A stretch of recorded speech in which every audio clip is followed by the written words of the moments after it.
Hey Anna, We're back. we're Hey, so hey. back. And are We're you ready? I so need you on high alertness right now because I want to welcome the listeners. I have a new show, and we might legitimately like change the name of the show with this new name that I've got. However, I'm going to need your permission. You're going to find out in a minute. All right, so here we go. Hi, listeners, and welcome to AI in Context.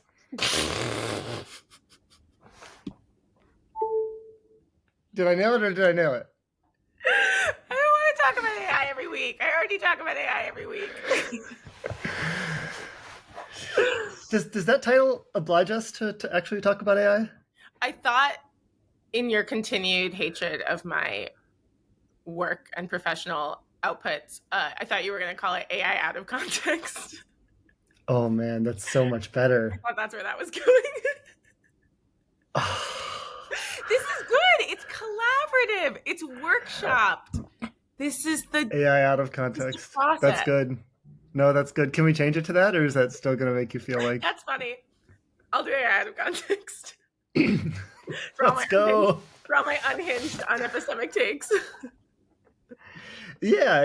This is interesting. Then I don't have to be consistent at all. I can just be like, oh yeah, I don't know, we're hitting a wall. And then the next week I can just say something else and I just like don't have to explain myself to anybody. Totally. I mean, the other joke was going to be that we could do like an emergency podcast. Sure. Emergency podcast. There's a new AI model. Everyone talk But about. it actually is a funny bit to do an emergency podcast every week and to just pick whatever the recent news is, including if there's no news, to just be like, you know, 75,000 kids died of malaria today, emergency podcast. Wait, this is good too. We should do this. Yeah. See, I was going to say emergency podcast. GPT-5 is disappointing Right. because it's worse at YouTube thumbnails than GPT 4.5 was, which is really that's the crisis. All right, guys. Wait, did I tell you that? No, I published our episode with Alex, like 2 hours ago or whatever, and I just used a picture of myself doing this, which is how I started the podcast when we did it with Alex, because that was better than what ChatGPT could do. Yeah. Yeah, I am. Just to add to the chorus of sad r/ChatGPT users who miss the personality of their friend, who knows how real all of that is.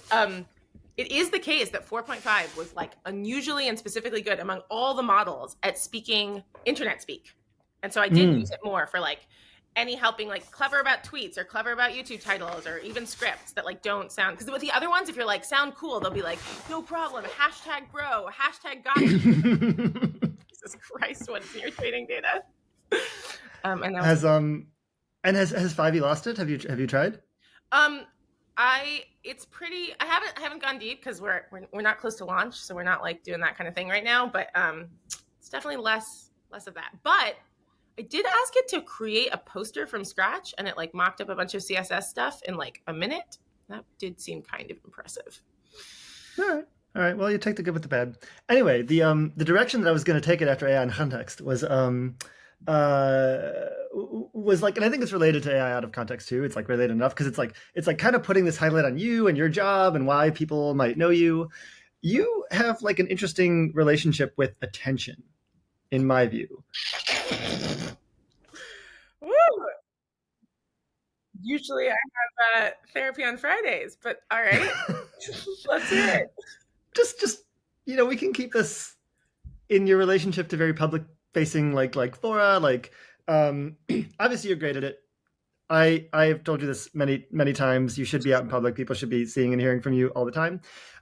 You do sometimes indulge this, and is it always because people nag you, or is there any part of you that like wants to be known? Yeah. So I love attention on the small scale.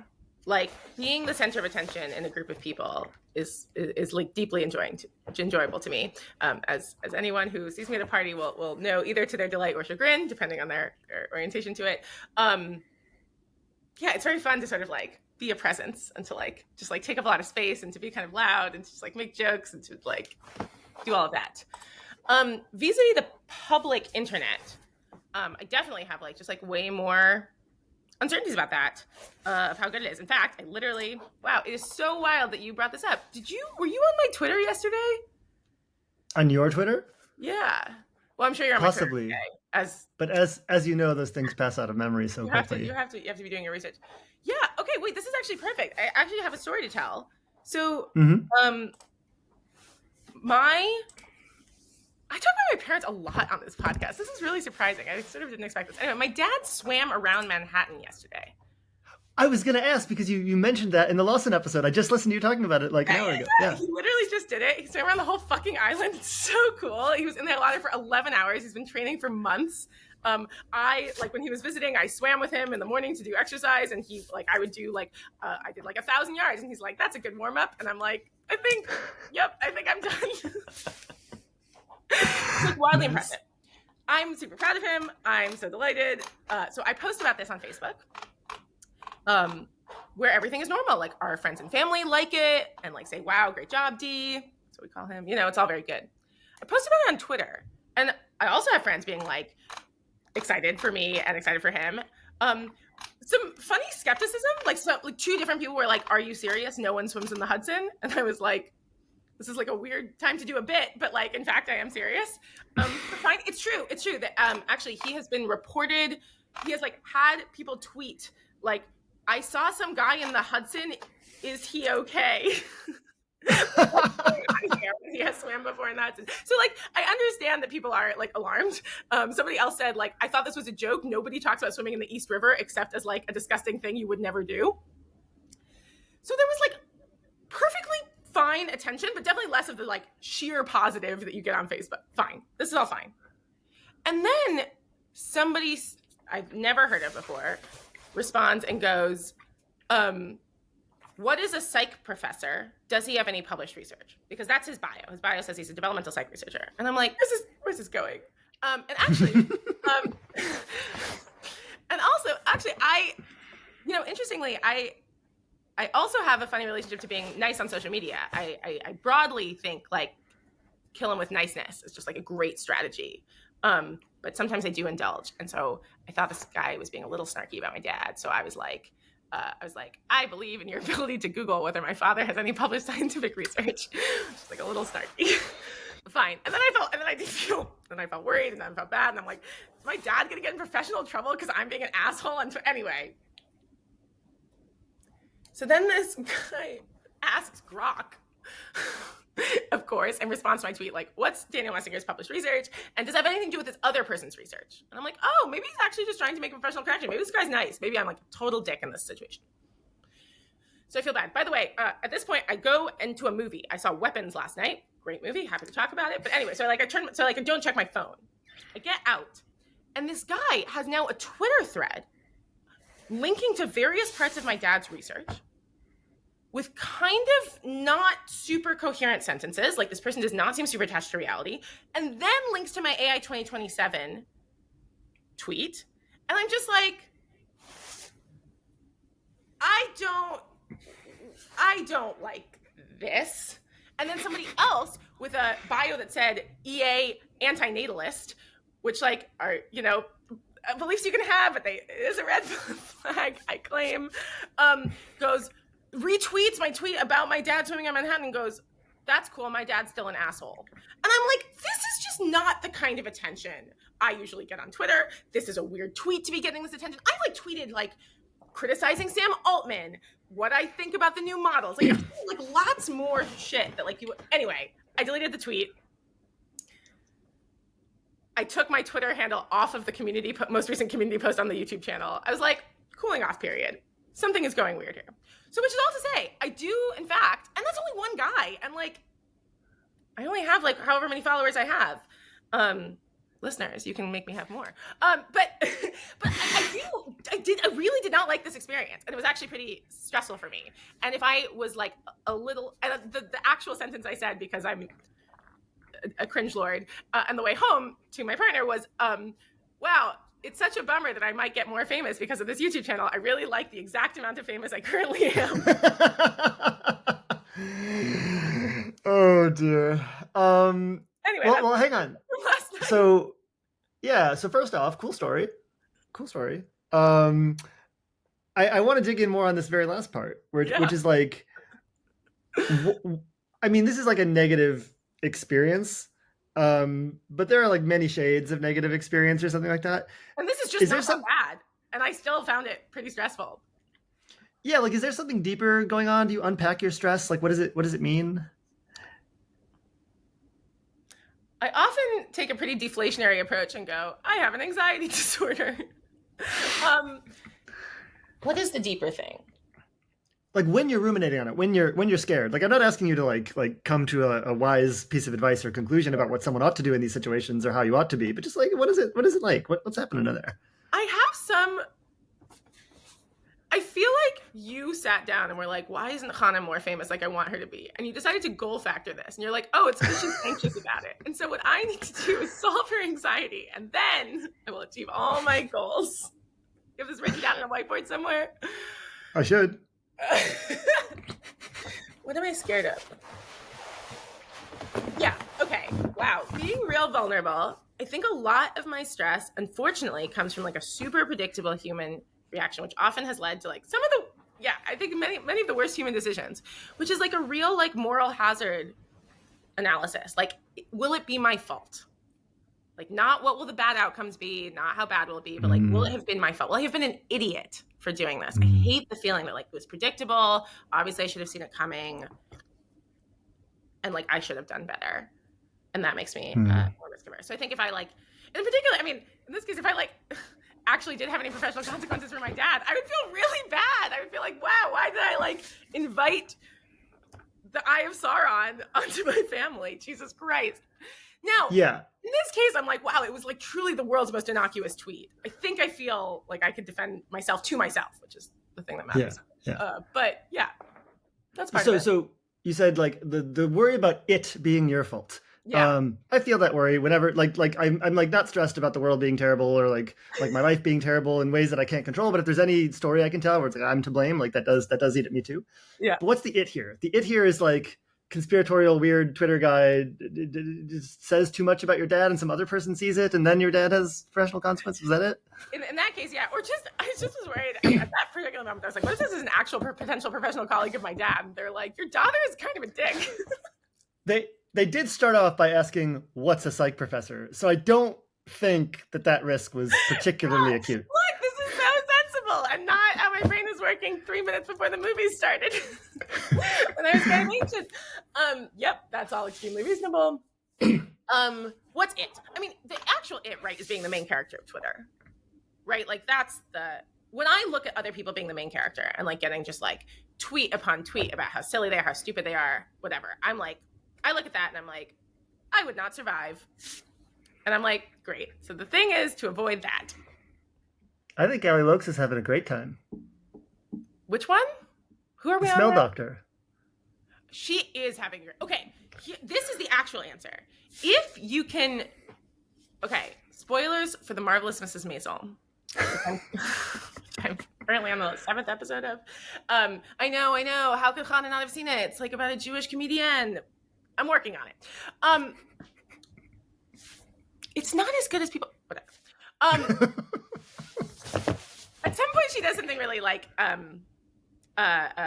risky, and she like criticizes another comic, and she gets a bunch of press about like how horrifying it is that she did this, right? And in fact, the obvious answer is not. And then her manager says like, okay, so now we have to like have a cooling off period. We're gonna do some shit gigs in like New Jersey, and like, which is like everyone's gonna forget about this. And obviously, the answer is in fact to do the opposite, right? Just like lean in. You got a bunch of press, like. Turn up that fucking dial. Let's go. You got press for that? Let's like, this is your new routine, babe. And if you can't, the people who can tweet through it, like, incredible. I don't have it.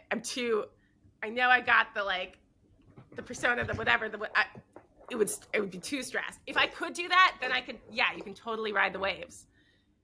I just killing it. Yeah. All I'm going to say is that I believe in you, Hannah. Which I haven't done.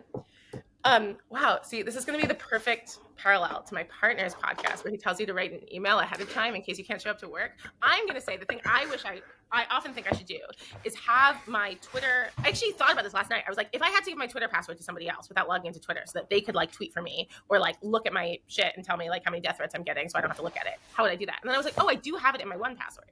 So I can just like share my 1Password or whatever. And I do kind of think like maybe someone should already have access to my Twitter such that I could be like, can you like help me tweet through it so that I'm like doing it well if I ever become the main character and just like do a little pre-coping, pre-planning. All right, Hannah. All right. Good plan. But now I got to put you on the spot. Yeah. Given everything we've talked about, I feel like I don't even need to give you a hint. Who's the guest? Julian Hazel.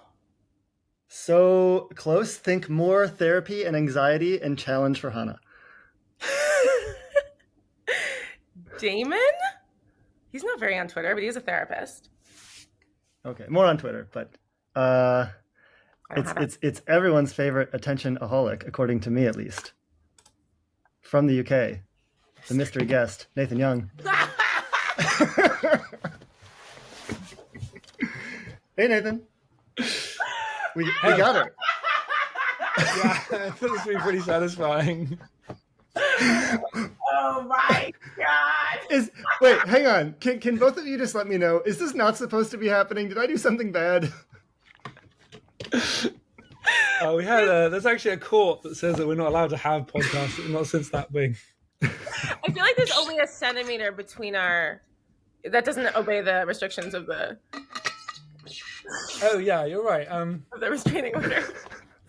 It's time based, right? You have to, there's like a because there's the enough delay. 8 hour time zone. Okay, we're good. Great. Yeah. Time and space, I think, are interchangeable. So Einstein says, mystery guest is very good. Thank you. I really thought that Hannah would be able to guess based on what we've been talking about for the last 15 minutes, which is like attention and social media and also like conflict and anxiety. But she just thought it was about her. Indeed she did. For the benefit of our listeners, I will briefly introduce our guest. How are you going to catch them up? Well, I myself am not caught up, so that's a great question. Indeed. However, that's a bit too contextual. Removing the context just a bit. Our guest is Nathan Young, and if you listen to the show and don't know who Nathan is, I've got to say I'm just surprised. But many people will know Nathan through his intense involvement across many social media platforms, including Twitter, Substack, Manifold. That's wrong. Probably still the EA forum. Not quite 100% sure on that, but yes, looks like Nathan says yes. Yet surprisingly few 9 people upvotes, baby. But surprisingly few people know what his job is, which I think is a good sign. Including my friends and my family. It is a regular occurrence. What do you actually do? Yes, and even though I did research for the show, I still feel a bit unclear on exactly what that is. Something about software marketing, something or other. Sounds right. Maybe Nathan can set the record straight for us. So is that a good first question, Nathan? What do you do? Actually, it's become easier recently to say what I do. What do you do and why do you think it's important? Oh, sure. Because I recently got a fellowship with FLF, the Future of Life Foundation. And so I have been building bots to do like community notes, like fact checking on X. And this is after like I got some funding from Jan Tallinn before. And this was like a lot of small projects around epistemics. That's hard to explain. People know what Twitter is, and some people know what fact checking is. And so that's actually become much easier. I've tried over the years a number of ways to explain what I do, and it's never worked. But I think people might get it now. I did go to a wedding, and someone was like, "Oh, you do like sort of like tools and like forecasting." And we talked at the last of my friends' weddings, like 8 years ago, and I was like, how did you remember? Well, forecasting is kind of the easy part of that. You often talk about and refer to forecasting. People don't. Well, they feel like weather forecasting. I'm like, no, not that. Oh, I mean, like everyday people, but people in our circles, right? They who follow you on social media. He wasn't in our circles. He was also like, oh yeah, what do you think about EA? And I was like, great. Thanks. Yeah, good to hear. Classic wedding conversation. So the topic of the day is like attention, and attention like in a broad sense on social media especially. So Nathan, I mean, my other relevant question for you is just like, how deliberate. I feel like you're just like you're on every day. You're leaving comments, multiple platforms, multiple topics. You highlight your topics, forecasting geopolitics, et cetera, et cetera. And this is kind of why people, maybe some people who don't know what you do assume you just don't do anything but comment They do. online. That has been said. I may be among their number two.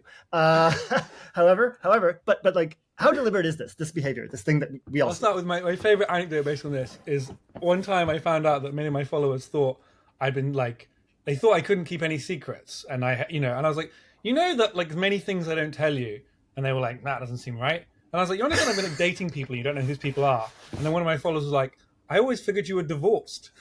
So they just have this view that I'm just at home, just tweeting angrily at the world. I mean, some of that's true, but like not for that reason. I guess honestly, I cannot and have never been able to help being well known. And I was thinking about this that like as a child, pardon? It's a good first line of your memoir. And as a child, I remember being like, I don't really like being the center of attention, but I guess I have to bear it. I was thinking about that today as I so, and I was like, you could just stop. You could just indeed, absolutely no theory that I could stop. I was just like, I am like this. It has been forced upon me. I must like, and so I really didn't deal well with the mockery as a child. I cried a lot, and so I have this love-hate relationship with attention, but only because I have sort of a pathological need to get attention, which I guess literally I sort of realized how bizarre that was today. So on is it deliberate? It sounds like a no. I mean, I think as far as we discussed deliberateness, it probably is a yes, but on some level, it's like not. It's like subconscious, right? Like I just you also write tweets in a way that can, like, you have like a fair few dials, and I know because I get to help workshop some of Nathan's tweets. He's workshopped some of mine. Like, we know what dials turn that will make it like more spicy, less spicy, more attention. Spicy. And I would generally say I push for a bit less spicy than I could.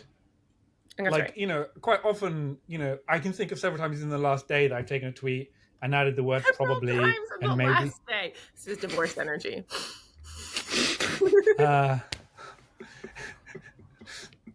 So there's so much inside of baseball that adding the word probably, adding the word like maybe or I guess, or like there was a tweet about British politics and this like view that some people hold that like elites seek to deceive themselves, and I was like, you could either write this as like the elites are deceiving themselves again, but I was like, I'm gonna be like, this is an example of the kind of thing that people are pointing out when they say the elites deceive themselves. And that is just like so many more conceptual steps away from the easy thing to say, which is be like, another example of the elites deceiving themselves. That's the kind of thing which like shares better. And often, and I would say that like many times when I'm tweeting, I'm like trying to take a step away. And like to some extent, you might argue that's like less attention-y. Yeah, now this is interesting, right? Like, because you recognize that there are like dials you can turn to get more attention, which is to be more intense, and usually intense in like a controversial or a negative way. Yeah, there's that nice like chart from Facebook about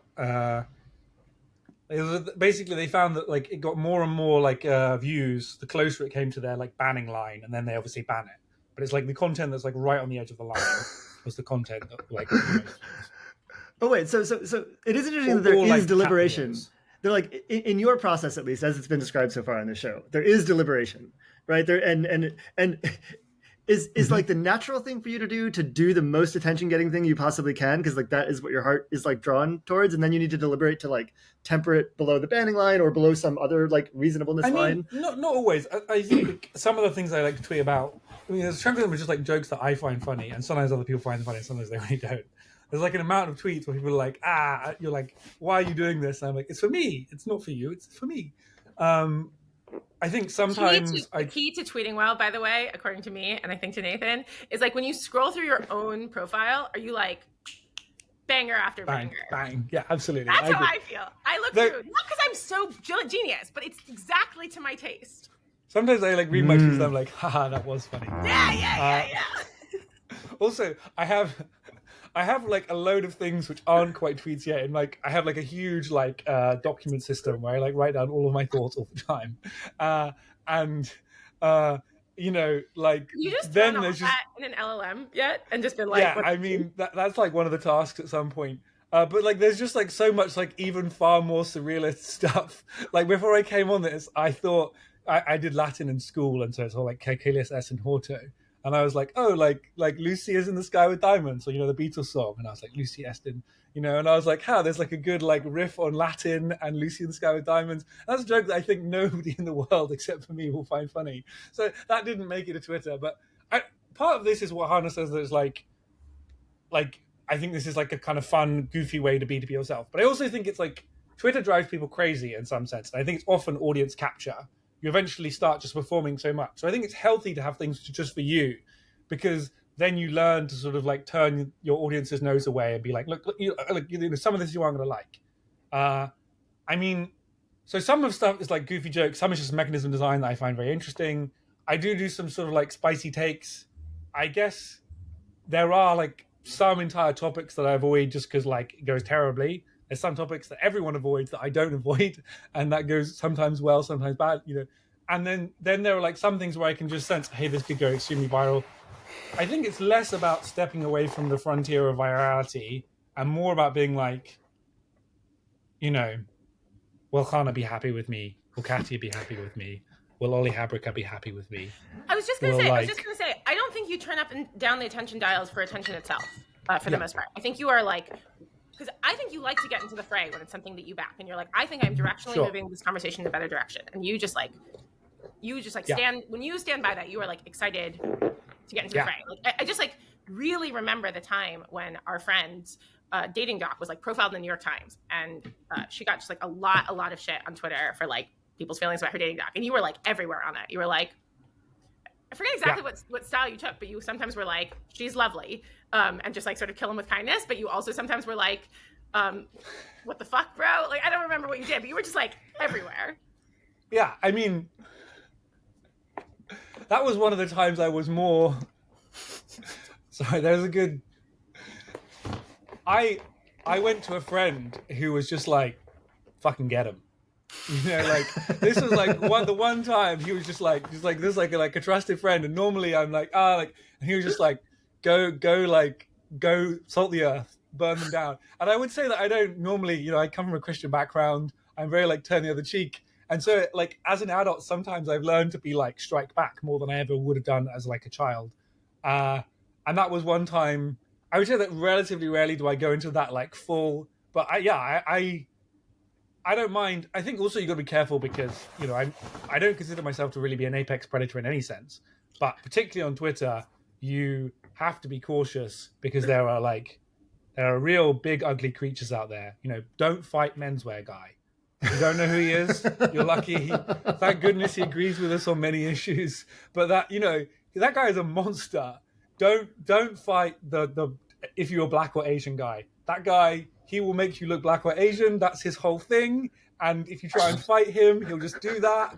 And everybody will get you. There's just like many people you shouldn't fight. Don't fight like teenagers. They're too funny. They'll say that I'm old and that my hair's thinning, and that will hurt my feelings. And so like, you've really got to be careful when you get into these fights. I was, you know, this was like a friend, and like they were being very rude. And I was like, I think I can take a load of like kind of like incel people. But like there are definitely some fights where I'm like, no, I do not back myself. So we'll put a pin in finding out who the black or Asian guy is. And is it the Predator 1000? And the best thing that ever happened to him was that someone got his photo and they were like, here's this loser kid who's running this account that turns everyone to be black or Asian. And then he was like, here's me if I were black or Asian. And he has this like app that turns everybody black or Asian. And he just won the internet. I'm sorry to say, yeah. I mean, we were talking about Ellie Lokes just before you came on as someone who just, you know, who got riffed on a bit, but then just like took it so well and leaned into it and won. Talking about who? Ellie Lokes, the spell doctor, whose Twitter premium I believe you're responsible for or have claimed responsibility for. Is that right? Yeah. I just couldn't help. That was too good of it. I also thought she'd make like quite a lot of money, and then like I could be like, hey, I want to. You want to give some to give well?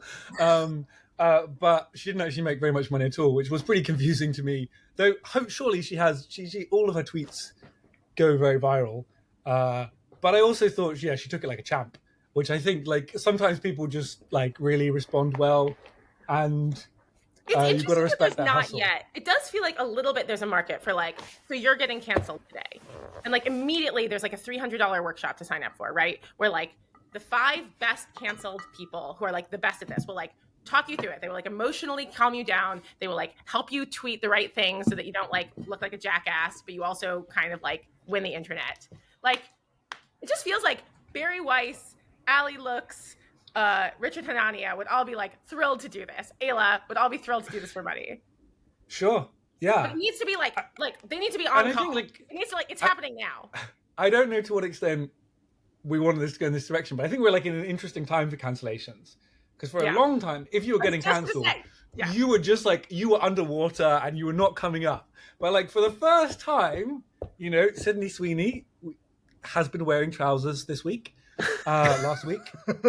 And the company that kind of got told that they were being racist for having her wearing those jeans have kind of been like, yeah, no, she wears jeans. I think this is a multi-year vibe shift, but it's really Sure. true. I mean, like we remember the woman who made that joke about AIDS on a plane, right? She like has become the story of what it looks like to get canceled on the internet because the guy who wrote a book about social media pylons used her example. What's her name? It doesn't matter. She like tweeted something about like AIDS when she was on a plane to Africa.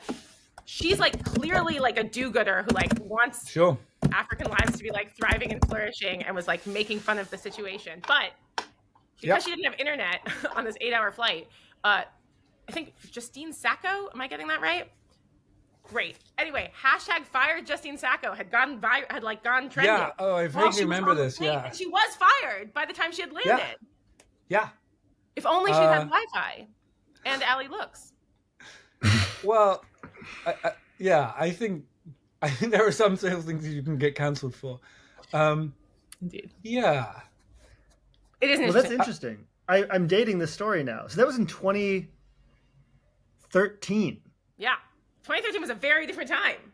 Yeah, I mean that might have been one of the first, like you immediately go underwater cancellations. And we've had like a peak since then, There's right? There's a race dynamics, right? Offense, defense, balance on Twitter. Like, as with all things, morphs and changes all the time. Yeah, it seems like there must be some person who perhaps, as just an anthropological matter, we should pinpoint as the first person to come up in like 2019 or maybe late 2020, something like that. My favorite fact about this is that as far as I have ever been able to find, this is a quoted fact, and I looked up a little bit, the earliest use of cancelled for a person in the English language is in Paradise Lost, and the devil is speaking, and he's like, cancelled from heaven.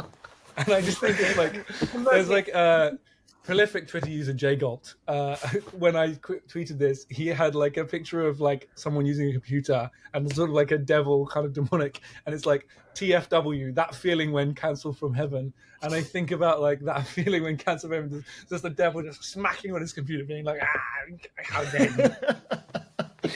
I think by actually logging into X, the Everything app, we have all become cancelled from heaven. That's really certainly distant from God. Every day we stray further. If we're going to pinpoint one person, I mean, I think clearly we have a Trump effect here, right? He is just like the master of never apologize. Yes. Only double down. And he just like succeeds at it brilliantly. He's so good at it. Yeah. And I think that like is part of the vibe shift. Yeah. I mean, to go back to our sort of menswear Obviously, guy 2016 thing. is like too early, right? We still have what's his face? Blue George Rose Floyd? guy. No, or David Shore? Yeah, David Shore getting like semi-canceled from I mean, Civis. I think there's kind of 2020. I am actually not great at like managing status dynamics, but I think there is like a sense in which like if you're funny enough or clever enough or something enough, you can sometimes ride these things out. For a long time it was sort of like, I mean, there's a good article by Cartoons Hate Her saying that like Trump is the dom and will always be the dom. That's his whole thing. He's like always going to be the dominant one. He knows how to get into a group to find the weak person, to bully them, to get everybody else on side. He sometimes there's a story about him making Chris Christie meatloaf. He's like, Chris and I are having the meatloaf. And like, how do you feel if you're Chris Christie and that, you know, like another man is telling you what you're going to eat? And and I think sort of quite clearly that's like or to me anyway, it looks like a status or a control play, and that likewise with a number of examples we've come here, that if you can play the cancellation right, sometimes you can kind of come out the other side. Like, I mean, recently with this Coldplay concert and the fair, the astronomer company, I can remember it, managed to get Gwyneth Paltrow, and this was like considered like a very clever, and like it's noticed that if you're clever and funny enough, you can sort of like. It's interesting that it is clever and funny, right? Because like you could imagine, or like I don't know, I want to ask this question, right? Because you could imagine like the real thing is just like seeming dominant, seeming like unbothered, unfazed, in your lane, flourishing. Flourishing. I'm in my lane. My skin is moisturized. You could imagine that like that's the game, is to merely seem like cooler and more badass than like the people criticizing you. But I think it's like not right. I think it's much more like something like genre savviness. Like, what kind of upstart protagonist are you such that people will root for you? How can you be rootable for, right? Which is something I think the three of us should all be really interested in, precisely because EA is famously so punchable. And what's the opposite of punchable is rootable for, right? Like, these are the same axis, and that we're like unusually bad at in many ways. And so actually, like, getting to the heart of this might, cure all of our conflicts forever. Yeah, I mean, I think this is kind of what, I'm not going to go into my full theory of comms, but like I think like good comms can manage this, right? Like, as you can be like, how do we, and in some sense, right, like being extremely transparent and telling yourself, like, at least allows you to stop being like, if you have some sort of like market, which is like your underlying punchableness and like also your underlying goodness and how good people think you are. If people think you're much good than you actually turn out to be, say if you do a massive fraud, then you become extremely punchable, I think. Whereas if you can like tell everybody, I sort of sometimes have an almost pathological need to like let people know about my sins, such that I'm not punchable because I don't rate myself to be sort of rootable for. Where I think you want to make like price discovery right. Whereas I think some people can actually, there's something about the underlying something, but you can also just like you can position yourself such that you're like easy to root for. Or something. But I think there's something just like so deep here about shamelessness, right? I've been thinking about this a lot. Like, just to like go full resist lib, like I think it matters that, I think I said this on a podcast before, but like I think it like really matters that like the current administration is shameless. Why? Because shame is like how we do social norm setting and punishment without violence. You like make like people feel bad about what they've done. And shamelessness is a unilateral disarmament of this mechanism, of this like evolutionary mechanism. And it's very scary when other people have like disarmed you unilaterally and still hold the arms themselves, right? Like that is an aggressive play. Fine. What's my point? I actually think SBF, who you were alluding to before, is a really interesting example of this, because I think he actually sort of like has managed to like continue shamelessness. Like he like his Tucker Carlson interview from prison, I think like still makes him, I mean, like, look, I don't know what like the general consensus on him is, but like, I think if I was his like Twitter advisor and I was only optimizing, not for the good, not for honesty, not for anything wholesome, but like just for like look cool and be able to get funding for whatever your projects are when and if you ever get out of prison, I might have been like, great job on that interview. Yeah. I mean, he's aiming for the pardon, right? Just be clear. Yeah. Who knows? You take the under, take the over on. You only have an audience of one for that. Sure. I hear he's at 8% on Manifold. But even if you just want people to like kind of think you're cool in general. Yeah. I think the interesting thing about the interview is that it's not even that he sort of argues like, oh, like I did it for the right reasons, or like, I'm sorry. Like he just kind of is like, obviously I did nothing wrong. Like he barely even sort of mentions it or engages with it. He's just like, of course. Like he's not like, of course. His vibe is like, of course. And he's like, oh yeah, so I was in here and I like saw Diddy or whatever. And you're like, wow, this is, I guess, gaslighty, right? You're like, I think that's right. I think that's right. I think in some also way, like it's sometimes, I guess I'm sort of biased on this discussion, so I wouldn't take myself so seriously here. But like in the left-right like version, it does seem sometimes like things that the left would get absolutely trashed for, the right isn't getting trashed for right now, but is still like willing to like punch the left for it. And you're like, this just isn't. I mean, I see this, I don't think the sort of AI safety side is perfect in discussions, but to me, it does look like they have much more shame. They're much more willing to admit when they were wrong with something than there's sometimes like AI to the moon side. And like, it can be quite hard to talk about this when you're kind of like, yeah, like, could you like shift a bit? You're like 3 or 10 times too much. Like, if people have done nothing wrong, if one side's just a bit like bit more shameless, they can just get away with a lot, and that is extra resource they can use elsewhere. So here's like an interesting gloss on shamelessness that perhaps applies to you, Nathan, or at least that's my read. Like, can you be shameless about admitting fault, right? Like, someone calls you on something, you're epistemically wrong, and you're like, oh yeah, I was wrong about that. And you're not like apologetic, you're not groveling, you're not like, oh, I've been defeated and I repent. You're just like, oh yeah, I was wrong. People are wrong all the time. Who cares? Is that like a move? Do you think about that consciously? Like, yeah. I guess I try and sort of be like forgetful or something. Like, I try and like come at an issue as if I haven't had the whole conversation. And really, like, sometimes you have a big long conversation with someone. My I'm very forgetful t-shirt is raising a lot of questions that I actually need the answers to because I'm confused. Great. So, I mean, sometimes I had like quite a long discussion with someone, and then halfway through I'm like, oh, like I'm the bad guy. And then there's not. Sometimes, you just be like, oh yeah, I'm sorry. I mean, I had a bad one with someone this week where I was kind of like, I'm just kind of being grumpy here, but like, I guess I was confused by the thing you wrote. And then he was like, well, actually, and he carried on. And then I was like, oh, if we're carrying on, I'm going to carry on. And then, I got blocked over it. So, I think, but I don't know. I don't know whether I would consider it. I do try and at least acknowledge like I was wrong. I don't know if I would consider it so epistemically virtuous, but I do try and have a kind of like forgetful vibe towards being wrong, to be like, and I guess I don't feel that much shame. Yeah, I think I probably still do think I'm like a better epistemic actor than like the vast majority of people. Like, I'm much more careful, much more hedged, much more willing to admit fault, and so like, I want to be a bit sorry, but I don't want to like be like covering myself in sackcloth and ashes.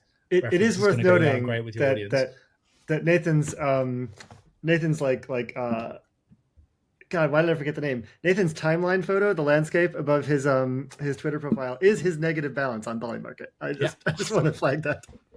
Yeah. Well, for a long time I didn't really bet on Polymarket, or I had made quite a lot on Manifold, but then at some point I was like, that's where people bet on relationships, right? I do not endorse any betting on relationships. I like to have that in there. It was a Polymarket. All of my predation. Yeah, all of my relationship predictions are stored on my own private Manifold. Monopoly, isn't that a contradiction in terms? Good. So, invite us to parties. We'll come. Well, you can get paid. Yeah, if you want to talk about attention. To be clear, listeners, that's directed at you. I have nothing to do with any party. Yeah. We might even bring him. He's fun at parties. Do you give like feedback after a party, Matt? Is that the sort of thing you do? Be like, you scared this man. This is all Mrs. Maisel. I don't go, Nathan. That's why we don't know each other well. We live in the same city and we've hung out like twice. Well, we did live. I actually left a year ago, but you wouldn't have noticed. Aren't you back? Didn't you say you were in London right now? I'm in the UK right now. I'm in Cambridge for work obligations, but I'll be back to the US soon. Yeah. I'm trying to move there too. Woo. UK. Woo. Anyway, I think this is really important. So, okay. But I think shamelessness is really powerful here in both a good and a bad way. So I think this thing that Nathan does and that other people can do, which is to just be like, yeah, there's like a breeziness to it, right? Is both, there's something excellent about it, right? Both for it helps them sort of like breezily move along, but it also does model being epistemically wrong as not the end of the world. Like, yep, my bad. Like, I have definitely like ended conversations and shocked people on twitter.com who are not in our circles by just like saying like, oh, I'm wrong. And they're just like, whoa, I didn't expect you to say that. And like, that brings such joy to my heart. Like, that's just like a great outcome. But it also, I think, absolutely has this like twist of like some kind of frame control of like, I insist by my vibe that all is chill, that I have like not lost any points in the currency that matters. we're just like here doing Well, stuff. I mean, I think there's like an interesting forecasting angle to this, right? In that, like, forecasting scores are always negative. Like, if they're like properly like you have like loss, you can have obviously a perfect forecast. Basically, you never get the perfect forecast, and then anything is just like negative error. And like, in some sense, this is kind of true in terms of like internet discussions, because like, if I'm betting, then at least when I'm right, I win money. But like, I mean, I think there's like a weird thing where like maybe I don't feel very much the currency I win when I'm right, and it's maybe I do get it, maybe I don't, because I have like a lot of followers or something. And so like when I'm wrong, I'm quite breezy about it. But you might legitimately be like, well, you've got several, you've got 20,000 followers, you get like the power and prestige that comes from that, and so you should be a bit more look at whether you have apologetic. more likes than the person you're in a back and forth with. I feel like that tells a very clear story and tends to Sure. make me feel very good about myself. Okay, I don't know if this is related, but something I think about a lot is some line someone said once, which was something like, if you want to always seem kind of sensible and better than other people, but not actually try to get things right, always say that something is 40% likely. That's just likely enough that if you're right, for some kind of unlikely event, to be clear, this isn't like for flipping coins or whatever, right? Because then if you're right, you like set a higher number than everyone else. But if it doesn't happen, you can be like, well, I obviously thought it was more likely to not happen than to happen. In non-forecasting context, this might just like work. And I think about this a lot because... How come we never talked about it? You think about it a lot, huh? Yeah. Sounds like a great take. You don't hear all my thoughts, I can keep a lot of secrets. Are you divorced? I think about this similarly because I'll be like, dumb example, but like I often try to guess what's going to happen in a movie, right? Like I'm like, here's what I think is happening here, and sometimes I'll say something like, I don't know, but I think maybe whatever, but like I'm not sure, and then maybe 5 minutes later I'll say, I don't know if I'm right, and I notice in those moments that I think if I am right, I will still get kind of the social credit for having like said it and like guessed at it pretty early on, but I also don't suffer any of the costs because I like 5 minutes later was like, I don't think I'm right. And I've like somehow placed myself in this like bizarre situation where like I kind of get points either way.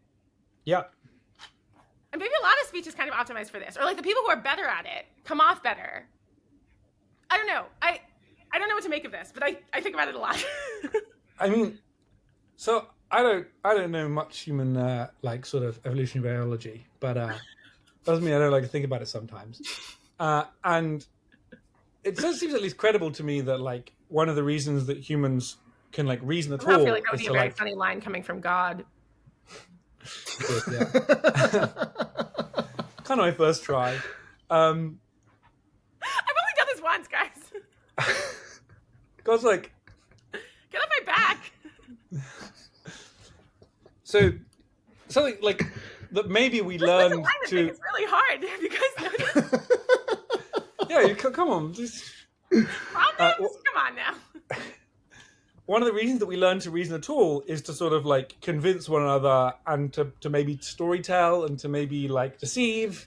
Like humans have like a whole, like animals play these games like genetically at least, not necessarily on an individualized level, but sometimes, but on like a species, on like an evolutionary timescale, they play these games of deception and of fitness and of trying to find ways of cheaper ways of faking fitness, so then they can do other things with the resources they would use to be fit, and then ways of breaking that deception, and then they run around in these games, and it seems at least plausible to me, again not strongly but weakly, like that for humans, some of speech and narrative was part of this game of claiming things and seeing, and that like this kind of links to the shame and to the earlier discussion in that like sometimes you can find a way to sort of like barrel through a discussion and end up on top via clever speech games and saying the right sort of thing and being rootable for. And also here that like, even people who forecast a lot or talk about forecasting language or whatever, until you're actually tracking, and even when you're actually tracking, there's like a whole set of games to be played, right? Like really on some level, betting is the one that actually works, or like works in a simple way, because anything else then you can either forecast on everything or forecast on almost nothing, or talk about it, or write things and then delete them, or talk about your successes in a big way, or forecast, like there's all sorts of games that you can play to look like you. And I think I want to go back for my own like self-analysis to the price discovery thing, which is like, I think, okay, on Twitter the other day, there was a viral tweet. how much detail does the story need? Maybe we'll just summarize it with somebody was disagreeing with me about the laws of Jewish dietary restrictions. Saw that. What I said to my friends is, look at the topic, look at my name. You cannot imagine that you are going to win this argument with me. On what? Why are you picking this fight with me? I'm going to win. Now, I could have tweeted something like that, and maybe that would have done well. Like, if I'd retweeted him and been like, that would have been funny. But I do think that invites, there's something very punchable about that. Do you know what I mean? Like, it's rootable. It's both rootable for. I think people would have liked it. And invites this gap between, like, how badass I'm selling myself as and how badass I really am. And I'm like, I will not do that, because when that price crashes, like, that will hit me right in the heart. I think in Nathan's telling from earlier, right? There's just some like Lovecraftian other Jewish person on Twitter who's going to emerge and then dunk on you.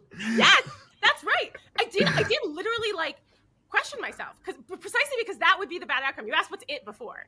It before is I say something really confidently and snarkily and like with such self-righteousness, right? And just get like fucking smacked down. I'm like, oh wow, what if I just said I mostly so many times for reasons because I'm so epistemically reasonable. So many foundational memories of being that, you know, like I remember going up in front of a group of people, putting my hand up and just getting absolutely mortifyingly embarrassed. You know, like, I was quite an arrogant kid. I really thought I knew everything, and just being absolutely brutalized when the fall, because, you know, like it didn't happen super often, but when it did, you know, like, and in some high profile, you know, remember once the front of church, I said that Jesus was stabbed in the side with a sword. They did a Who Wants a Millionaire style thing where they asked what the thing was.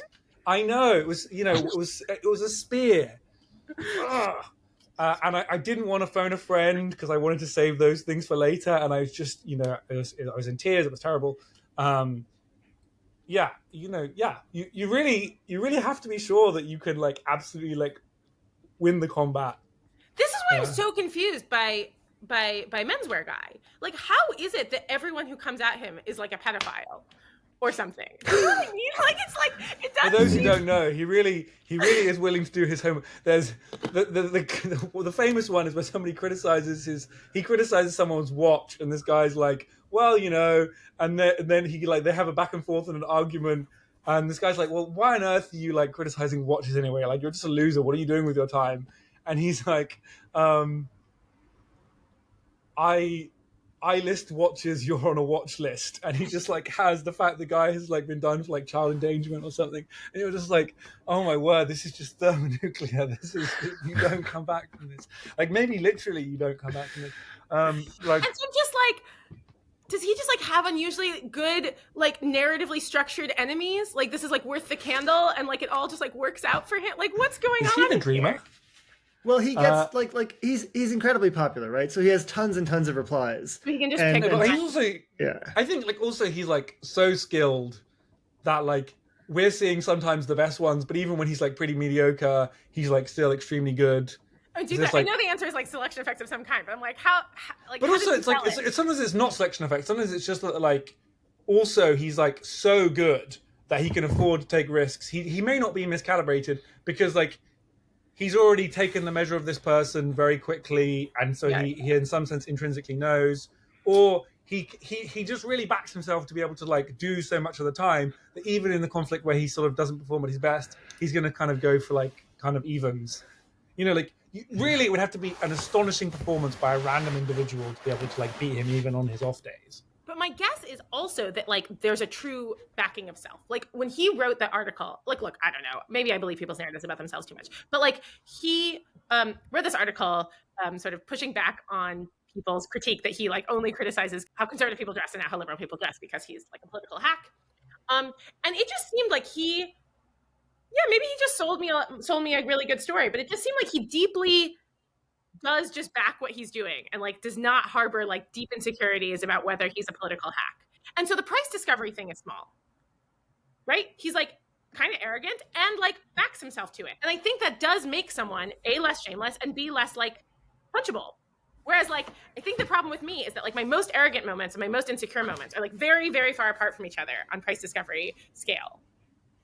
And like they both exist. And so if I and Matt, you said why don't you want more attention? That doesn't mean be your most arrogant self on Twitter, but like certainly that's one of the ways to get more attention. And like so if I like do that, like the crash, the like it's like when the kid like wants to walk on the wall and like that's all very cute, but then like those walls that sort of have stairs that go up, but then the sidewalk is still down here, and you're like, well, at some point there's like a mortal risk here. Oh, and I don't know. I sense only more we than had any Greek mythology to tell us about. I don't know. I don't know if this is a foundational thing for everybody. Like I don't know. I mean, Matt, how many times have you embarrassed yourself in front of 50 plus people? Because I've done that 3, 5, 10 times. We Are the Champions doesn't have an Out the World at the end. Okay, if you think it does, if you're singing to a group of people. If perhaps you step out 2 meters into the center of this group of people and spread your arms and yell "of the world" in front of your then girlfriend and everybody you know, okay, then you will be saying that alone and you will want to die. That just sounds like an improvement. I'd be proud of that. Of me dying. Yeah, well, I agree in that moment it would have been, but... I meant of the world, but no, I agree. It does feel like the way the song should be. I agree. Someone did point out to me at a party recently, which I thought was very wholesome and a nice point, which is that the Icarus story actually has like 2 constraints, right? You can't fly too close to the sun because the sun will melt the wax, but you can't fly too low either because the water from the sea will also interfere with the flying. So yeah, and I've been flying way too low. I've been flying way too low because all I could think of is I forgot the Bible one time when I was an altar boy or whatever, and there was like, I don't know, like 38 seconds of like awkward silence while I realized that that's what happened. Yeah, so maybe I am drowning in the sea, and I shouldn't. But Hannah, you too. That's what you're here for. I hear that. You want to hear? I can do this. Do you want to hear another great story of this? So one time, my friend Natalie Shepherd is getting baptized, and the video camera. I run the video camera, and the video camera is like running out of, and they're in the baptistry, and it starts like flashing with the like running out of power, and like. I don't know what I said, but it is claimed that I shouted to, I guess, like 350 people in the church, "Stop the baptism!" And Andy, the pastor who's in the baptistry, they're both like up to their waist in water, and he's like, "What's up?" And I'm like, "The power's going out." And he's like, "Can you look in the bag to your left?" And I'm so like root around this bag, and I'm like, "I can't find any more batteries." Like, and there's the cord, and I'm like, and he's like, I guess we're just going to go on with the baptism then. I just took so much unbelievableness every single time we did any other like AV work for the church. Everyone was like, "Look, if it runs out, just that's fine. Just don't let anything." Oh, stop! I went, Very good. I think like on some level, I don't know whether these things feel bad when they happen to me. They feel really bad. But I don't know whether I actually don't suffer as much pain as everyone else, or whether I'm just pathologically in need of attention. Because I absolutely go back time and again. Like the pain comes, and then 2 months later I'll be like, right back at you. And that is the great mystery of Nathan Young, I dare say.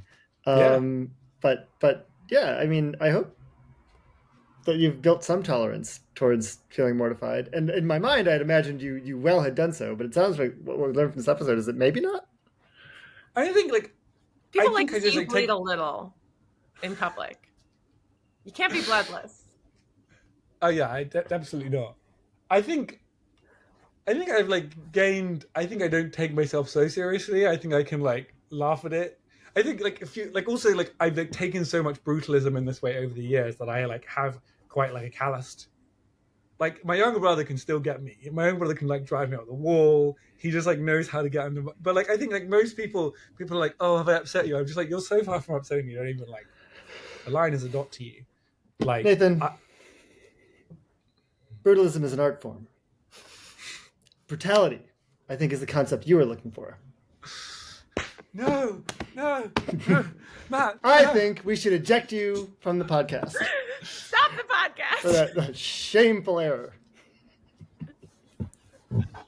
Yeah, I mean, I think like also these days I don't mind so much about being wrong. It's more like when you realize that you were like an ass. Sometimes you have an argument with someone and you look back and you're like, oh, I was pretty shitty there. And that's like, I guess another part of it is I've tried to become better calibrated. I do think I find it harder to imagine doing some of the plays that you see people doing. You know, it's a very famous video of Jack Nicholson saying he's like, I could knock it in from there. And the guy's like, go on then. And he just does, and he just hits it, and just goes right in. It's like a really impressive. And you know, like he just like backs himself to such a degree. But like, I guess when I see Sam Altman doing what looks like lying to me, I'm like, wow, you have like such self-possession that you can like manage to carry this off, or you deluded. I think like I'm just like much less capable. You know, like when you see somebody take a big, you know, there's the bit in 10 Things I Hate About You where he does the I love you baby. And I think there's like something like very attractive about that, but something, kind of mortifying. But only if you do it right. Only if you succeed. Precisely because you've set yourself a narrow target for victory. Yeah. And there's like... It's the same thing as having, you know, a small confidence range, right? Yeah. Yeah. Wow. Nice. All right. I'm going to commit to the bit this time. And I'm going to claim that, Nathan, you said Jack Nicholson when you meant Jack Nicklaus, the golfer. I did. Yeah. Absolutely. Yeah, disgusting. I was Again, so confused just then. Great. This all makes more sense to me. But Nathan just can't help but keep embarrassing himself in front of people. I'm actually really wrong quite a lot. Like I make a lot of typos. I don't know if you see this. I make typos all the time. People are like, I didn't really understand. And like I mumble quite a lot, you know, and I make rudimentary errors. And I think sometimes people just let me get away with it because they're like, oh, Nathan must be making a clever joke about Jack Nicholson there. And I'm like, no, it's just me being dumb. One of my very smart friends who I met at a summer program in high school, when I went to visit him and his friends back where he lived, I realized that for about a year he had been saying epitome instead of epitome. And no one had mentioned it because they all thought he was smarter than them and so must be doing something like more deep and clever. Which I think is a really important example of why to have smart friends who will tell you you're dumb. Yeah, or even dumb friends who still know that you're dumb. All right, Nathan, we should probably wrap it there. Thanks so much for coming on and sharing your perspective on the world and your stories. Yeah, we'll have to catch up next time I'm in the UK. Yeah, maybe. Maybe not. We'll see. We'll definitely see you on Twitter. All right, thank you, like Nathan. That. See ya.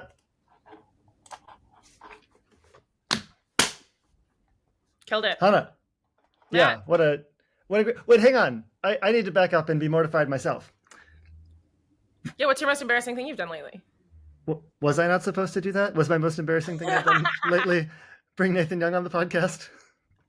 Wow, the screwdriver you've given me right now. No, you're good. We're very good friends. All is well. It was perfect. It was perfect. I should have guessed it. I didn't guess it. It's all very good. Great. Love to hear it. All right. What more could we possibly have to say other than I'm sorry I won't be here next week because I have. Yeah. It's good though. Every time you're not here, it's like in the bank for me to feel better than you. Yeah, God, we've almost flipped.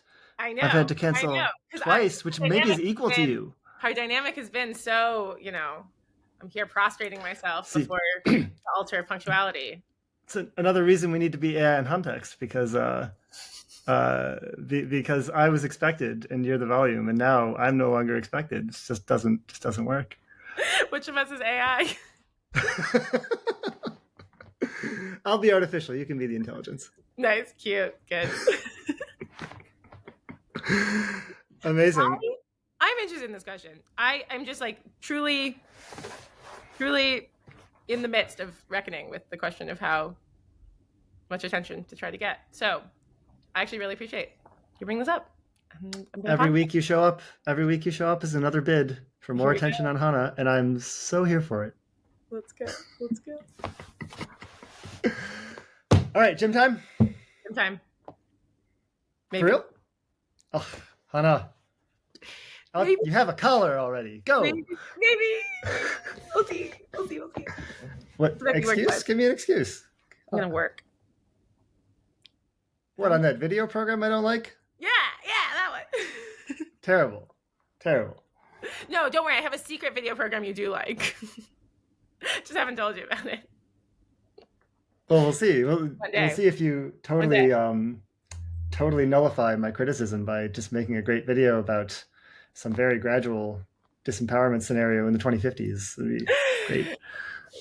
Or in the broader AI in context cinematic universe that I'm gunning for in the future. Got to be ambitious here. AI in context, AI out of context. All good. All good. AI random. Yeah, for the political angle. Oh, hang on. Fuck. As much as I want to shoo you off to the gym and away from your bad video project. Yeah. There's a story I forgot to tell you. I was going to tell it because it's a very UK themed podcast before I, take off or whatever. I don't know how I was going to work it in or like what the plan was. But like, I'm in the UK, Nathan's British. I don't know. I thought there'd be something there, but I had to go to this castle and alcohol came up. It's important to the story. You'll find out. Because, so many castles, big royal estates, whatever. I'm sorry, this is like a real castle or this is the thing Americans call a castle? Well, we don't have that one anymore, sadly. I know, there are others. This is more like proper dressed up. You pay to get in and look around at all the old stuff, whatever. Great, big like royal estate. You have a tour guide, it's like talking all tour stuff. And at the end of the tour, they made a big stink because it was like a little later in the evening, maybe it was the last tour of the day or something. Made a big stink about like everyone having beer in the little beer hall they had in the palace or whatever. And now like I don't partake. And being in the UK, only one who doesn't partake in the beer. So the tour guide is like leaning into me. He's like, no, you got to partake. We want you to have a good time. It's really important. He's doing this in British accent. I'm not gonna try. But anyway, I sort of win that fight. And then, they had these like big glasses out for everyone. Everyone's drinking from the giant big like beer glasses, whatever, from fancy place. And the guy comes to me and he's like, hey, well, fine, you won't drink. But why don't you take one of the big glasses on the house? Let's take this. And you can go somewhere. And that became a whole nother fight. Because, I don't go for that pre-Palestine stuff.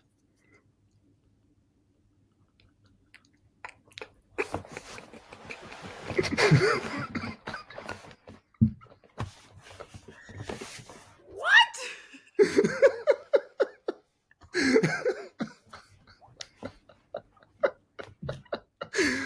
Oh, and maybe I should have said this at the top, but we can cut this.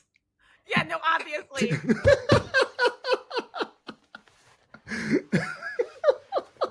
Okay, one of my favorite. This is definitely a top mortification for me. I don't get the joke at all. The giant royal estate, the big beer glass. He's offering it to me. It's a free Palestine. Hana. God, that's so bad. Good. I don't feel bad about not getting that at all. That's perfect. That's so good. What are you talking about? That's the best thing I've ever done. That might be true.